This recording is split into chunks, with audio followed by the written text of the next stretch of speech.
الله ولا اله الا الله ولا حول ولا قوه الا بالله العلي العظيم. يا صباح الفل وصباح الهنا وصباح السعد وصباح كل حاجه حلوه عند سوسو. احنا النهارده حبايب قلب الجمعه هروح اجيب التموين من عند عم ميسره. زي ما انتم عارفين بروح اجيب التموين من كتامه، والبنت حبيبه قاعده تضحك عليا يا اولاد والله مش عارفه عم ميسر هو اسمه عم ميسره يا بنتي يا حبيبه. امال اقول له ايه؟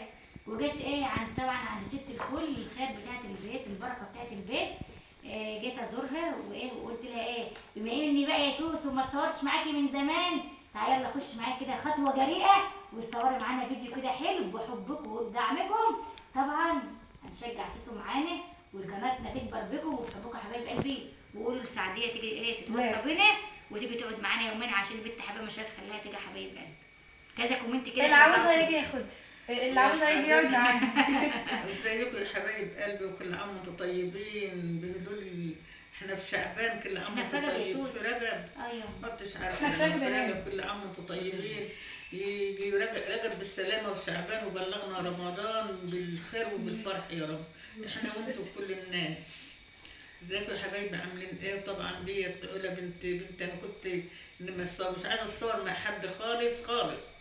طبعا ان انا صحتي تعبانه يعني، بس عشان خاطر علا والواد محمد ابني. سوسو ليه ما تحرم مني؟ طبعا ايه انا طبعا خلفت وعد ليه ما تحرم ملكوش مني؟ بركه اللي هي وعيالها يتبرع من ان هي يعني الظروف ربنا يجعلها من الصابرين ويخليها لاولادها ويخلي عيالها لها يا رب ويخلي لها امها واخواتها يا رب. خليكي يا نينا وقفوا جنبهم طبعا.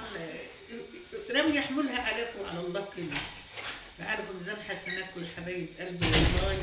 وكل عام وانتم طيبين وكل سنه وانتم طيبين. اقباط ومسيحيين وربنا يصبر الناس اللي هي ماتت في الزلزال ديت يا رب يصبرهم يا رب. وصبر كل انسان يا رب على المحنه اللي هو فيه.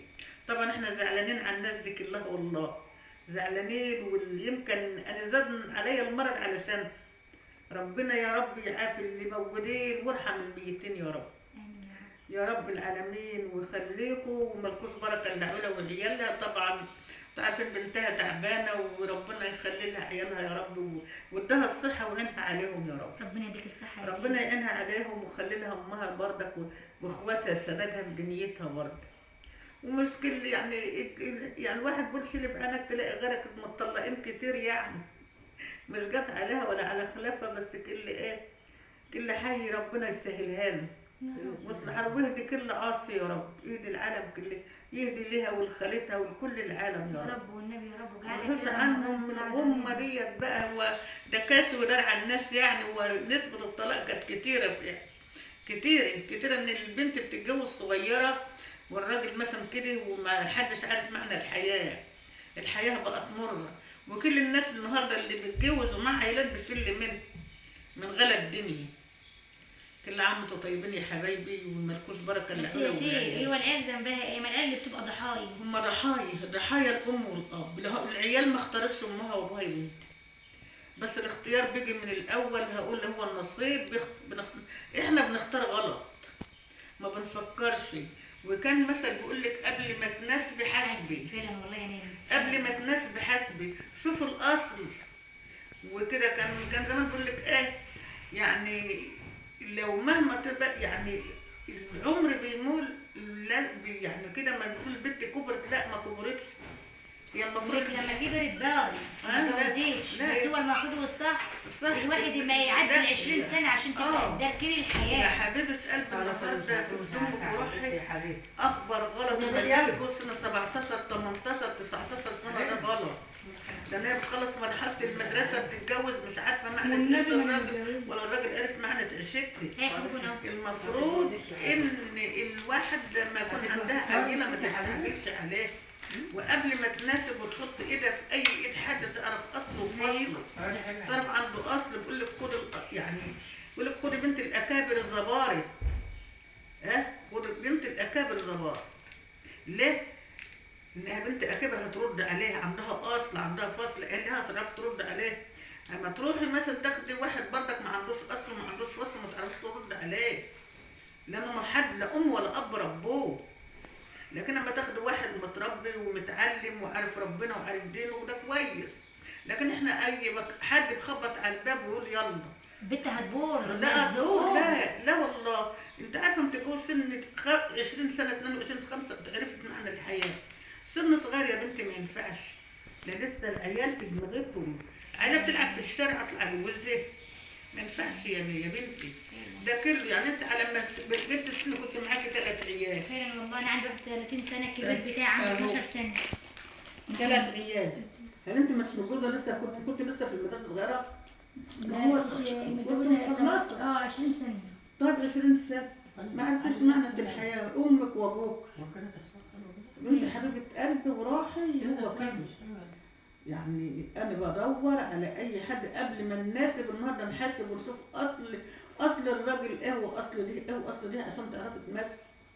هو المفروض الواحد مفيش. قبل ما يتجوز برضه يشوف الناس يسأل عشان لو اي ظروف زي ما احنا كنا في الوقت يلاقي حد يرد عليه، لكن مفيش. تسألي انت. احنا يعني هو النصيب وقضاء الله سبحانه وتعالى بيبقى احنا، لان احنا قلبنا طيب زاد عن اللازم. اللي بخبط وحش لان انت ما قعدتش معاه. بقول لك فلان ده انت قعدت معاه عشرتين. ولا على شرط قال ولا عملت قال تبقى ما تعرفيش خالص، ما تعرفيش من اصله. لكن لو قعدت معاه وسالت وعملت كده احنا ما بنسالش.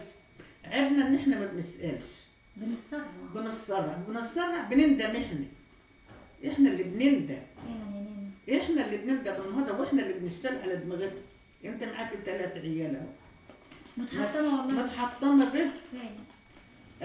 نفس خالتك معاها عيلة كنت في اولى ثانوي والواد في ثانيه اعدادي.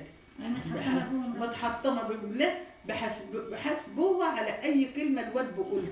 اي كلمه البت قالتها بحاسبوها وبجيبوا الحق على مين؟ على خالتك يا بنتي. هو احنا ما جانا الناس ما نسيبناش صح. ما جانا الناس ما نسيبناش صح. عجبنا الضحكه واللعبه وخلاص وقلنا. لكن يا بنتي لا يا عودي. كان بقول للحي هو النصيب وكل حاجه، بس احنا بنتسرع. زي ان احنا بنحط نفسنا قدام قطر يدهسنا ويقول ده نصيب وتقول نصيب. وانت حطيت نفسك قدام قطر كلب. ابويا عبد الفتاح الله يرحمه تنزل عليه كان يقول لك ايه يعني قولة نصيب ديت ما بستعرفش بيه. ما نحطش نفسنا للتهلكه ونرجع نقول ده نصيب. ايوه هو الصح كده. احنا بنتسرع زياده عن اللازم واحنا طيبين زياده عن اللازم. انت عارفه ابوك عاملين كده وساعات ما يجوا يخبطوا عليك ولا اكن اي حاجه.